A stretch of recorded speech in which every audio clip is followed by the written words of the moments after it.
അപ്പോഴേ നമ്മളെന്ത് ചെയ്യണത് ഒരു വറുത്തര സാമ്പാറാണ്. അതിന് വേണ്ടിയിട്ട് നമ്മളൊരു 1/4 കിലോ പരിപ്പെടുത്തിട്ടുണ്ട്. അതിലേക്ക് ആവശ്യത്തിന് ഉപ്പിട്ട് കൊടുത്തു. ഇനി നമ്മൾ കുക്കറടച്ച് അത് വേവിക്കാൻ പോവാം. അതിനുശേഷം നമ്മളൊരു ചീനച്ചട്ടി എടുത്ത് കുറച്ച് വെളിച്ചെണ്ണ ഒഴിച്ച് അതിലേക്ക് ആവശ്യമായ ഒരു തേങ്ങ ചിരണ്ടി ഇട്ടിട്ടുണ്ട്. അതൊന്ന് നല്ലപോലെ വറുത്തെടുക്കാം.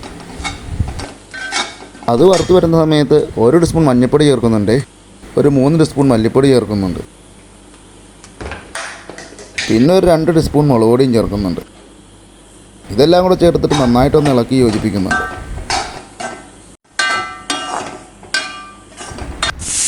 അപ്പോഴേക്കും നമ്മുടെ കുക്കർ അവിടെ ഫിസിലടിക്കുന്നുണ്ട്. നമ്മുടെ തേങ്ങ ഇവിടെ വറുത്ത് കഴിഞ്ഞിട്ടുണ്ട്. ഇനി നമ്മൾ ഒരു ഉരുളി വെച്ച് അതിലേക്ക് ആവശ്യത്തിന് വെളിച്ചെണ്ണ ഒഴിച്ചിട്ടുണ്ട്. ഉരുളിയിലേക്ക് നമ്മൾ മുരിങ്ങാക്കോൽ ഇട്ട് കൊടുക്കുന്നുണ്ട്. ആ മുരിങ്ങാക്കോല എണ്ണയിലൊന്ന് വാട്ടിയെടുക്കുന്നുണ്ട്. അതിനുശേഷം ആവശ്യത്തിന് സവാള ഇട്ട് കൊടുക്കുന്നുണ്ട്.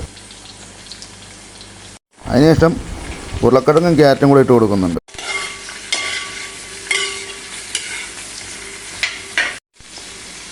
അതിനുശേഷം കുറച്ച് വെണ്ടയ്ക്ക ഇട്ട് കൊടുക്കുന്നുണ്ട്. കുറച്ച് മഞ്ഞൾപ്പൊടി, കുറച്ച് മല്ലിപ്പൊടി, കുറച്ച് മുളക് പൊടി.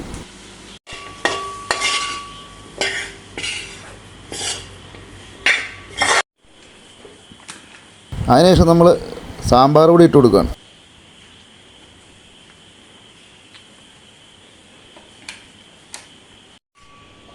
നന്നായിട്ട് അതും കൂടെ ഒന്ന് ഈ എണ്ണയിലേക്ക് ഇളക്കി യോജിപ്പിക്കുന്നുണ്ട്. ഇനി നമ്മൾ പരിപ്പ് വേവിച്ച് വെച്ചേക്കുന്ന ആ വെള്ളമാണ് ഇത് വേവാനായിട്ട് ഒഴിച്ചു കൊടുക്കുന്നത്. അതിനുശേഷം കുറച്ച് ഉലുവാപ്പൊടി ചേർത്ത് കൊടുക്കുന്നുണ്ട്. അതിനുശേഷം ഒന്നും കൂടെ ഒന്ന് ഇളക്കി കൊടുക്കുകയാണേ. കുറച്ച് കായപ്പൊടി ചേർത്ത് കൊടുക്കണം ഈ സമയത്ത്.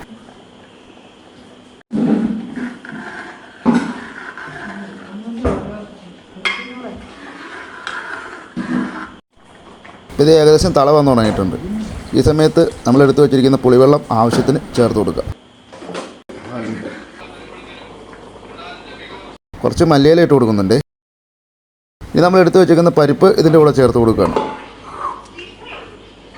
അതിനുശേഷം ഈ പരിപ്പ് ഇതുമായിട്ടൊന്ന് ഇളക്കി യോജിപ്പിക്കുകയാണ്.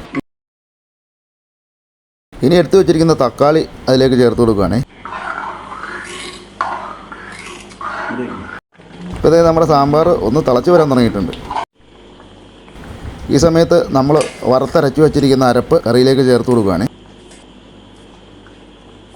ഇനി അതും ഈ സാമ്പാറുമായിട്ടൊന്ന് യോജിപ്പിച്ച് എടുക്കുകയാണ്.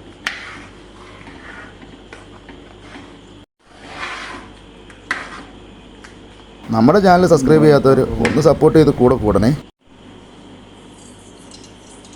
ഇനി നമ്മൾ ഒരു ചെറിയ ചീനച്ചട്ടി വെച്ച് അതിലേക്ക് കുറച്ച് എണ്ണ ഒഴിച്ച് കടുക് ചേർത്ത് കൊടുക്കുന്നുണ്ട്.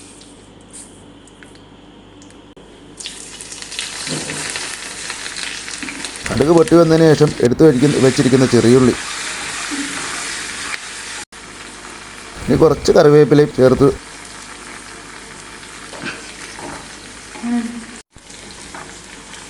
വറ്റൽമുളകും ചേർത്ത് നന്നായിട്ടൊന്ന് മൂപ്പിച്ചെടുക്കുകയാണ്.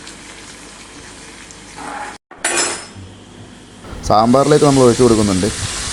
ഏകദേശം നമ്മുടെ സാമ്പാറിൻ്റെ പരിപാടി ഫിനിഷ് ആയിട്ടുണ്ട്.